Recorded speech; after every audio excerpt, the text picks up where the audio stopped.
Hey there, fabulous ladies. Welcome to Bring Back Your Pink, where we celebrate the fabulousness of midlife and beyond. I am Jen B, your host, your biggest fangirl and impact-driven entrepreneur living my biggest and boldest life, so you can too. Get ready to leave behind societal expectations and embrace a life filled with laughter, joy, and endless possibilities. So stand tall, turn up the volume, and let's dive into the world of living life in full color. Together, we'll rediscover the power of being unapologetically ourselves, and we will release our inner vibrancy, and together we will bring back our pink. Let's make every moment count, girls.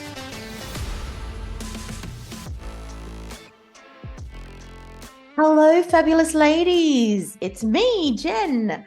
And today I have a bit of a personal story to share with you. But first, a little bit more about me. I'm Jen, funny that, your champagne drinking, coffee addicted, flamingo fancing, colorful, crazy cat lady. Yes, that is the real me. Totally obsessed with all things cats. Now, I have 10, so I think we can call that an obsession, right? Vibrant flamingos, the aroma of coffee, can't get my day started without that. The sparkle of champagne, not every day, but on the weekends, candles that just bring joy, and embracing positive quotes. I love positive quotes, and you'll hear my favorite one a little bit later in this episode. But that's not all I am. I wear multiple hats in the creative world. I'm a brand coach, I'm an illustrator, I'm a graphic designer, and I'm a content creator. And I've been immersed in the design industry for 35 years, working with big clients such as Commonwealth Bank, Swarovski Crystal, Woolworths, Kimberly-Clark, Citibank, and the RTA. I absolutely love what I do, and I feel very, very blessed to have the opportunity to work with incredible women. And that's who I choose to work with these days. Female-owned startup businesses, and I just love it. I'm here as an unapologetic, passionate voice for midlife women who are ready to infuse their lives and their brands with vibrant colors. And together, we work on crafting a brand that stands out like a flamingo in a flock of seagulls. And if you're around my age, you'll totally get the reference to the iconic 80s band, A Flock of Seagulls. But before we dive into the transformation I'm about to share with you today, we do need to start from the beginning. Life does throw us curveballs, but that doesn't mean we can't shine bright again. So grab your coffee and get comfy, and let's get started. But first, I want to share with you my favorite quote. So maybe the journey isn't so much about becoming anything. Maybe it's about unbecoming everything that really isn't you, so you can be who you were meant to be in the first place. I love that quote. I resonate with it so much. It literally gives me goosebumps every time I hear it. And it feels like it was written for me. Obviously it wasn't, but that's how it feels. So the journey, we're going to head right back to the beginning. For years, I felt like I was just going through the motions. I was in a failing marriage, living a life, pretty devoid of joy, except, of course, for my glorious daughter and the caddies. I wanted to be invisible, and I was super critical of myself. I didn't even like looking in the mirror because, all I saw was meh, like it just, I actually hated myself. Let's be honest. It felt like something was missing, like I was holding myself back. But life does have a way of surprising us. Hip, hip, hooray. My unhappy marriage ended. And even though I was really broken and devastated, I had my mum and my daughter to look after, and I needed to figure out what the heck I was going to do. So I pulled on my big girl panties and decided to go back to my true passion, which is design. I made the choice that I wanted to buy my ex-husband out of our home.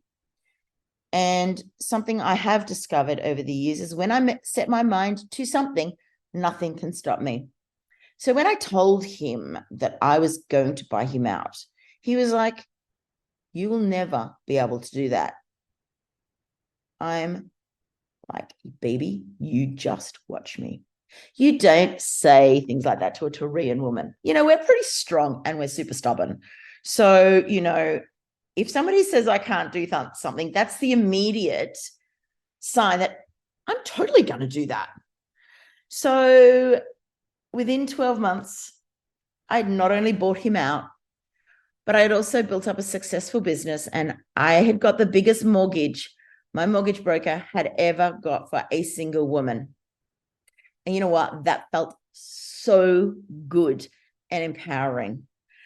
And I'm still in that house by choice today, and we're about to embark on a full, amazing renovation, mid-century style, Palm Springs inspired. I love Palm Springs. And I'm really happy that I'm still living in this house, because to me, this was really one of the first signs that we as women can do whatever the freaking heck we want, like whatever we want. And, it really inspired me, even through dark times in the future, was to think back and go, you know what, I did this, I did that. I've looked after my mum and my daughter, and I bought him out. But here's the thing, even though it did look like I was living my best life on the outside, I still felt lost. I truly lost myself along the way, and it was a really, really sad place to be, girls. I wanted to be invisible, to hide away from the world, and that mean girl chatter in my head, and the self-sabotage were constantly holding me back. I didn't want to know what other people thought about me, because I didn't possibly think that they would be able to think anything good. But plot twist, after meeting my second husband, and yes, I have remarried, and he features further into the story, we tied the knot and started our journey together. Now, you would think having the support of a beautiful husband like David would make everything magically perfect, right? No, not quite. Even with David by my side, I had somehow lost myself along the way. And it's a really sad place to be, let me tell you. My vibrant feathers, from when I was younger, were super, super faded. And I truly felt like a shadow of my former self. Now, let me give credit, though, when credit is due. David has spent a whopping 15 years telling me how amazing I am. But you know what? I didn't believe it. Nope, not one bit. It doesn't matter how many times people tell you how incredible you are. If you don't believe it yourself, then it is completely irrelevant. You need to believe truly within you what they tell you. So the GFC happened. I stopped my business, and I was caught up in the corporate world, working in a global company, trying to fit in there. Black clothes, black hair, trying to downsize myself to fit in a mold that really was not me at all. I was that shade of gray. But you know what? Again, life, plot twist, had another surprise in store for me. In October 2020, I was hit with what at the time seemed to be a massive blow. I was made redundant from my very comfortable corporate job. Devastation actually doesn't even begin to describe how I felt. Felt like my safety net and comfort zone had literally been ripped out from underneath me. And being made redundant triggered all my insecurities, like so much so. It reinforced those limiting beliefs that I was not good enough to stay in that job. But it actually had nothing to do with me personally. It was all about money, budgets, and people making decisions from Switzerland. They simply decided they didn't need a brand designer in Australia anymore. And just like that, my corporate chapter came to an end. And quite frankly, I'm eternally grateful for that. Little did I know that this was the moment my real life would begin again. The redundancy turned out to be a catalyst for what I now feel is such a grand transformation. And, I'm so glad it did. I now look back at that date as my rebirth day, and I celebrate it every year. But something else amazing happened. I am a brand coach, and I discovered the power of brand personalities. It was an absolute defining moment for me. Now, if you're in business, every business, be it personal business, does have a brand personality. And there are 12 different personalities. And sometimes you can be a combination of both, which I am, of course. But I happen to be the creative magician. And if I kept trying to fit into the mold of what I thought a brand designer should be, by the way, should is actually word that's banned from my vocabulary now, I wouldn't have been true to myself or my clients. So I lent into that personality, to my colorful spirit, my natural positivity, and embraced who I truly am. Fast forwarding to 2021, and I found myself building a successful business, launching a course that sold out twice, working one-on-one with incredible clients that have now become friends. But deep down, I still felt like something was missing. There was still something that was holding me back. It looked like I was living my best life. And, I kind of thought I was, but inside I was still struggling with that self-doubt and those insecurities. And then came 2022, the year of true self-discovery. I actually took a month off to figure out what I really, really wanted to do in my business. And that's when I met someone who literally changed everything for me. She introduced me to the concept of suggestive language, and it blew my mind. It made me realize why I had not been able to move past my limiting beliefs and the self-sabotage. It was not just a light bulb moment, it was a mind explosion moment. And I got off the phone, or off the Zoom call, and I sobbed. I rang my friend and I sobbed, and I said, I now know why I'm like I am. And it truly was an incredible moment to realize this. But I want to introduce you to the concept of suggestive language. It's a fancy term, but I'm going to break it down for you. Basically, it's when people label you or describe you in a certain way, and it starts to shape how you hear yourself, how you see yourself. From the moment I came into this world, suggestive language had its grip on me. My dear mum, bless her heart, was doing what she thought was right. She belonged to a generation where a lady meant conforming to certain expectations. Now, my mum was a petite ballet dancer, while I, on the other hand, was a slightly bigger baby.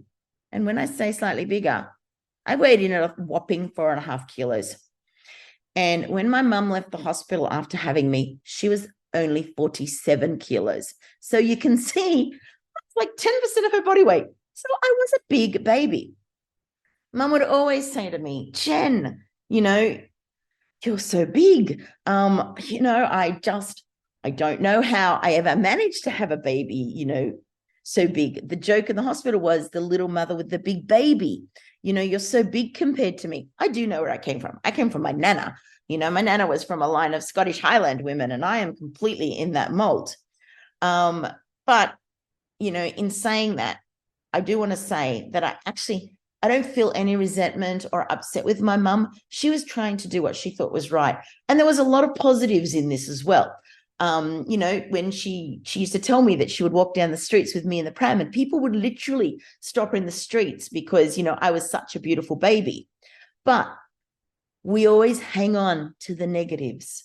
And, these negatives went on through many, many years. I was told things, Jen, you look so beautiful in black. It's so flattering to you. Maybe you shouldn't wear that. You're a bit too big for that. This did go on constantly. And the funny thing is, I look back at old photos when I thought I was too big and realized that I was not. Oh, the irony. I spent all this time thinking I was too big. And now I look back and go, damn, I wish I was that size again. And on top of that, I took after my rather flamboyant uncle from my dad's side. I had a colorful, outgoing personality that didn't quite fit the mold of being a proper lady. Mum would say, you're so flamboyant. I don't know where you get that from. And the message was clear. Don't stand out. Keep your voice down and do not draw attention to yourself. Wear what is flattering. Wear not necessarily what you want to wear, but what you think you should wear. And it's no wonder now, when I look back, that I can see I was constantly trying to shrink and make myself invisible. And then along came my ex-husband. who took the art of tearing someone down to a whole new level. He made me feel unworthy, not enough, too much, too fat. His words echoed in my head day in, day out. It was a constant barrage of negativity that truly shattered my self-esteem. I literally had none. And I was always on edge, second guessing myself and just truly believing I wasn't good enough for anyone. So can you imagine the mind fuck, pardon the language, with my mum's comments about my size, my ex-husband's hurtful words, and society's expectations? I found myself hiding away from the world. I didn't want to be seen or noticed. I drowned my sorrows in alcohol and tried to make myself as small as possible. So finding out about suggestive language, it hit me like a ton of bricks. Suddenly, everything became clear. I understood why I had been hiding and feeling invisible through those years.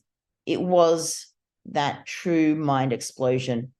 And I realized all the things I had missed out on, precious moments with my daughter, not wanting to be in photos because I just thought who would want a photo of me? Carefree swims because heaven forbid you get in a cosy, joyful holidays, and even the simple act of eating in public because I was thinking that people would be looking at me thinking, why is she eating that? She shouldn't be eating that. She's too big. So armed with this knowledge, I embarked on a journey of self-discovery and healing. The healing is so important. I surrounded myself with positive, supportive women who lifted me up. I dove into therapies like hypnotherapy and EFT to help me banish those negative thoughts. I became very self-aware of the triggers that affected me. And I taught myself how to deal with them. And most importantly, I embraced my naturally positive mindset and I gave myself permission to shine. So, beautifuls, let this be a reminder to you to be mindful of the words that we use, both towards ourselves and others. Let us break free from the chains of suggestive language and embrace a world where we can all shine brightly, apologetically, and with love for ourselves. So, what has changed in me since I started this journey? What have I done that I would never have done in the past? Well, I offered myself to appear in a fashion shoot, and thank you so much, beautiful Eva Cassis, for having me. I undressed in front of another woman and got a fake tan. I appeared in a costume for probably the first time in about 15 years. I am here recording this podcast right now, and I've allowed myself to be vulnerable and to record this and to show up. I'm confident now that I'm enough. I embrace myself. I embrace who I am, and I love me for this. And I have laughed when somebody trolled me on Instagram about my weight just yesterday. And I just looked at that person and went, you poor, pathetic person hiding behind a computer and making derogatory comments to somebody. Like, really? Who does that? So the incredible transformation I've experienced has now set me on a mission to share this magic with women just like you. So I want you to picture this. I'm sitting with my best friend, Leanne. We've been friends since we were 12, reminiscing about the good old days, when we were carefree in our teens and in our early 20s. And she said to me, when was the last time that you were actually that happy? And you know what I said? I said, now. Now is the time that I am that happy. And at 55, I am living my absolute best life. And let me tell you, it is a game changer. And that is why I am beyond passionate about helping women break free from the constraints that age and society impose on us. I am obsessed with empowering others to become the person they truly want to be, because I don't want you to miss out on the life that I'm now having. My mission is clear: to help women feel incredible and never, ever let age define them. Together, we will bring back the pink, the vibrancy, and the spark that sometimes fades away. We will discover what lights you up and what makes you feel alive and visible in this world. Because you see, Society often tries to dictate how women should look and dress at a certain age, as in slippers and knitting by the fire. And let me tell you, girls, slippers are very dangerous. I wear slippers. Mind you, they have flamingos on them, just in case you wondered. But last week, I fell up the stairs in my slippers. So slippers are very dangerous, girls, and I feel like they're trying to kill you. So be mindful if you wear slippers. Anyway, I digress. But I am here to shatter that myth into 1 million pieces. I want women to walk down the street with their heads held high or dance down the street feeling their absolute best. I want you to wear your favorite clothes, what you feel good in. I want you to sip that French champagne, burn those luxurious candles, dance like nobody's watching, and wear glitter eyeshadow. And I've bought some glitter eyeshadow just recently, and I cannot wait to rock it. And yes, you can still be sexy because age should never limit our ability to express ourselves. Every woman out there is just as important as anyone else.